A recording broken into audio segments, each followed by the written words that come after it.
Professor Kalinga में आपका स्वागत है। 2 चीज़ों पे बात करेंगे। फर्स्ट, आई लीग के ओनर की एक बहुत बड़ी जीत है अगेंस्ट एआईएफएफ और ये जो जीत है, इसमें आप लोगों का भी बहुत बड़ा हाथ है, तो वो आप जानेंगे।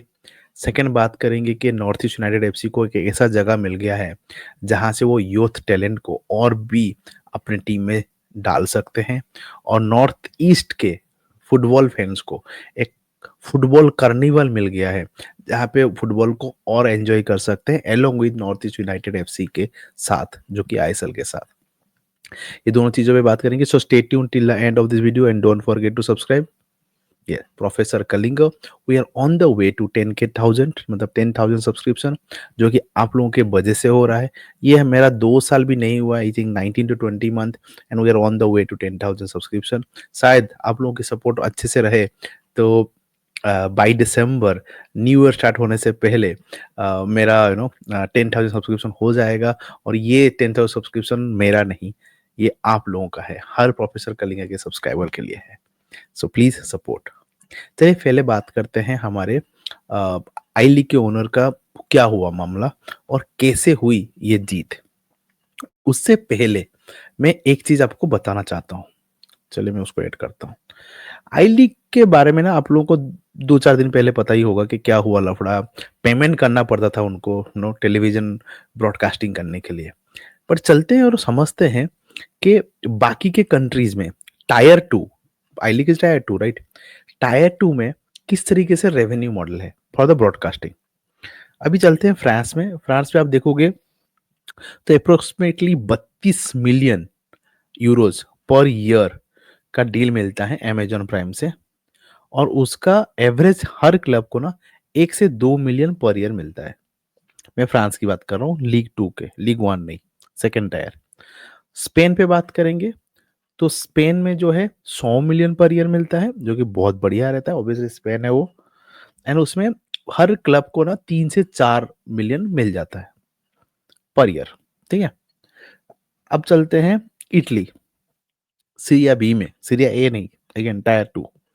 इसमें 35 से 40 मिलियन मिल जाता है per year total league broadcasting में, और हर टीम को मिल जाता है 1.5 से 2 मिलियन। ठीक है, और आपको पता है कितने क्लब्स इनके टायर टू के लीग में खेलते हैं? आपको पता है राइट, 20 टीम। तो इसलिए 1.5 से 2 मिलियन मिलता है। अब मैं साउथ कोरिया, अब मैं एशिया पे आता हूँ। ये तो अपना, आप बोलोगे यार यूरोप के बारे में बात करो यार, यूरोप तो भाई बड़े लोग हैं। चलो मैं एशिया पे बात करता हूँ, जो कि साउथ कोरिया के लीग टू। इसमें मिलता है आपको, आपके सामने है, और उसका वैल्यू होता है ना आपको 2 से 2.5 करोड़। ठीक है, इंडियन रुपये पे बताता हूँ, 2 से 2.5 करोड़ मिलता है पर ईयर हर क्लब को। और इंग्लैंड में जो कि सबसे प्रीमियम है, वहां पे 120 मिलियन पर ईयर मिलता है पूरा टूर्नामेंट को, और हर क्लब को मिलता है 6 मिलियन। 6 मिलियन मिलता है आपके पर ईयर। तो इसका ये एक आपको अंदाजा आ रहा होगा कि जब भी कोई ब्रॉडकास्टिंग होती है आपकी मैचेस को, वहां पे क्लब को पेमेंट नहीं करना है, क्लब को पेमेंट मिलता है, उसका एक रेवेन्यू स्ट्रीम है। ये एक रेवेन्यू स्ट्रक्चर में रेवेन्यू अपॉर्चुनिटी है। अपार्ट फ्रॉम दैट उन लोगों को स्पॉन्सरशिप मिलती है, टिकट सेल्स एंड मर्चेंडाइज, और प्लेयर सेल तो अलग है। ये होती है आपकी earning. But Indian football is different because it operated by mister Kalyan Choubey and AIFF. यहाँ पे क्या हुआ, कुछ दिन पहले एक स्ट्रक्चर वगैरह बनाया गया, और वो स्ट्रक्चर में आई लीग की माँ की आंख कर दिया गया, और इंडियन फुटबॉल को भी माँ की आंख कर दिया गया।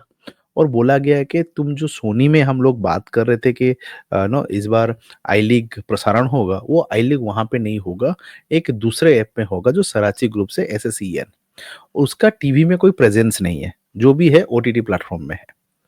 तो डिस्कस होने से हमारे जो व्हाट यू से आई लीग के ओनर है वो उससे नाखुश हो गए, एंड उन्होंने बोला कि भाई ये नहीं चलेगा bro, this is not how it works.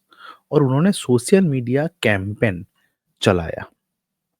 जब वो सितंबर 15 में जब बात हुई, ये डिस्कशन हुई, उसमें उन्होंने सोशल मीडिया कैंपेन डाला और बोला कि भाई ये पॉसिबल नहीं है, ठीक है? और उन्होंने ये मांग की कि जो प्रोडक्शन कॉस्ट 132 मैचेस होने वाले हैं आई लीग के, उसमें एस्टिमेटेड ऑलमोस्ट 5.5 करोड़ जो है खर्चा होगा। एएफएफ को एएफएफ देगा 2 करोड़, और बाकी 5 लाख 12 के 13 क्लब जो है मिलके दे देंगे, और कुछ इधर उधर से ना स्पॉन्सरशिप से लगा के सोनी में ही करेंगे। ये हुई थी डिस्कशन। बट 16 तारीख को एएफएफ ने क्लैरिटी नहीं दिया और बोल दिया कि सराची जो है वो करेगा, ठीक है? और इफ सोनी के साथ करना है तो 30 लाख पर टीम को देना पड़ेगा। कहाँ 5 लाख, कहाँ 30 लाख। एंड सडनली ये क्या हो गया ना, हलबली मच गई। अब देखो, जब सोनी पे आपकी मैचेस होने का प्लान था, तो जो भी आई लीग के ओनर्स है वो अपने अपने स्पॉन्सर को मिले और बोले भाई सोनी पे होगा, इतना बड़ा होगा, आप हमें स्पॉन्सर कीजिए, हम इतना पैसा स्पॉन्सर करो, ये करो वो करो करके उन्होंने बड़े बड़े स्पॉन्सर को बुलाए, क्योंकि सोनी को दिखा के बड़े बड़े प्लेयर को भी लाए। अब सडनली ये सोनी पे नहीं होगा, तो स्पॉन्सर जो आए हैं सोनी के चक्कर में वो तो भाग जाएंगे ना। तो लॉस किसको होगा? आई लीग को। एफए को कुछ फर्क पड़ेगा? इफ आई लीग नहीं हुआ तो भी फर्क नहीं पड़ता इनको। इन्होंने बोल दिया 30-30 लाख दे दो। भाई 30 लाख पॉकेट से देना, वो भी मैच खेलने के लिए, वो भी इंडिया के टायर 2 में, दैट सेज इट ऑल कि कितना डिफिकल्ट है और कितना जुल्म किया जाता है और कितना डिफिकल्ट है कोई भी एक आई लीग के ओनर को टू रन द क्लब। फिर बाद में एक मिडिल ग्राउंड पे दोनों नो पक्ष आए, जो कि मेरे रात में बात हो रही थी, आई थिंक कल, कल रात को, यस कल रात को बात हो रही थी। कल नहीं, परसों रात को, परसों रात को बात हो रही थी मेरे इनके साथ, हमारे रंजीत बजाज जी के साथ। तो रात को 12:30 बजे हम दोनों बात कर रहे थे, 12:30-1 बजे तक। तो वो बोले थे भाई प्रॉब्लम हो गई है, अब तो यार मैच ही नहीं होगा शायद। सब लफड़ा हो गया, उनका पूरा चेहरा उतरा हुआ था। बोला मैं मीटिंग वीटिंग कर रहा हूँ और वो लोग 30 लाख मांग रहे, कहाँ से लाएंगे, हम लोग फंसे गए हैं। एंड देन रात को 1-1:30 बजे उन्होंने एक मैसेज किया कि उज्जवल, एक छोटा सा अपडेट देता हूँ, हम लोग कल्याण चौबे से बात किए हैं, मैच मतलब इंडिया वर्सेस मलेशिया मैच होने से पहले और एक मीटिंग होगा, एंड वी होप कि वहाँ पे एक मिडिल ग्राउंड हो जाए, क्योंकि सोनी भी यहाँ पे इंटरफेयर कर रहा है और हमारा नो डिस्कशन जो है सही जा रहा है। फिर हो गया मैच, तो कल हो गया और कुछ कुछ थोड़ा थोड़ा अपडेट आई थी, बट मैंने ज़्यादा ध्यान नहीं दिया क्योंकि बहुत मेरे भी ऑफिस में बिजी था। फिर आज दोपहर को ही मुझे इमीडिएटली उनका कॉल आया, and then I got to know के each club agree to contribute 10 lakhs, 5 lakh देने वाले थे, फिर 30 लाख हुआ था, अब 10 लाख में मान गए। सोचो, 10 लाख पॉकेट से देना है, क्यों? ब्रॉडकास्टिंग करने के लिए। पता नहीं यार, I don't know man. And AIFF देगा 2 करोड़ प्रोडक्शन कॉस्ट के लिए। एआईएफएफ, अब सोनी स्पोर्ट्स फाइनलाइज हुआ for broadcasting partner, ensuring television coverage, और एसएसईएन जो भी वो भी देगा, वो भी फ्री में। कैसे? फ्री में, पैसा पे नहीं। और वो भी थोड़े बहुत चेंजेस कर रहे हैं अपने ऐप वगैरह में, जो बहुत नो लोगो वगैरह है वो सब चेंज कर रहे हैं। कौन? एसएसईएन। तो इसका ये मतलब हुआ 2 crore by AFF, 1.2 crore by the clubs, okay. And बाकी जो भी रह गया छोटा मोटा अमाउंट, वो आपका नो स्पॉन्सर्स और एडिशनल फंडिंग से हो जाएगा। एंड ये स्ट्रक्चर में क्या इंडियन फुटबॉल प्रोग्रेस करेगा? क्या ये रेवेन्यू मॉडल में इंडियन फुटबॉल की सस्टेनेबिलिटी सही रहेगा? क्या ये रेवेन्यू मॉडल से कोई नया क्लब या कोई भी क्लब यूथ पे डेवलप करने पे ध्यान देगा? या ये मॉडल से बेटिंग कंपनी से पैसा कमाने के लिए क्लब ओनर नहीं चाहेंगे? यही मॉडल से क्या 2047 की विजन हमारी कायम रहेगी?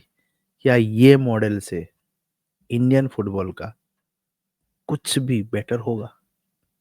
मुझे तो नहीं लग रहा है। आप लोगों को लग रहा है तो बताइए, बिकॉज ये एक परमानेंट सोल्यूशन नहीं है।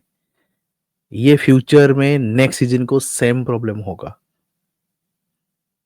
इससे क्लब और भिखारी बनेंगे और यूथ पे इन्वेस्ट नहीं कर पाएंगे या क्वालिटी ऑफ मैचेस पे ध्यान नहीं दे पाएंगे, क्योंकि क्वालिटी ऑफ प्लेयर्स नहीं ला सकते, क्योंकि पैसा उनको देना पड़ता है to run the club, to make sure people watch the I League. चलिए, यही है आई लीग की सिचुएशन और एआईएफएफ की मतलब जबरदस्त परफॉर्मेंस। चलिए, मैंने बात किया था कि अभी नॉर्थ ईस्ट में भी एक new dawn of Indian football होने वाला है, new carnival of Indian football होने वाला है। इसमें टोटल 9 टीम खेलने वाले हैं और वो होगे फ्रेंचाइजी टीम। 9 फ्रेंचाइजी टीम खेलने वाली है। उसका बारे में मैं बता देता हूँ आप लोगों को। चलो, ये होगी आपकी लीग, और यहाँ पे 9 टीम खेलेंगे जिनके बारे में मैंने आपको सामने लिखा है कौन सी टीम खेलेगी। और इनको नॉन रिफंडेबल 5 लाख जो है हमको फ्रेंचाइजी फी पे करना पड़ेगा। इसका रेवेन्यू मॉडल मुझे बहुत अच्छा लगा, मतलब really really pleasing to see revenue model, and I love to see के रेवेन्यू मॉडल के साथ हर कोई उतरे और स्ट्रक्चर रहे और ये एक सस्टेनेबल रहे।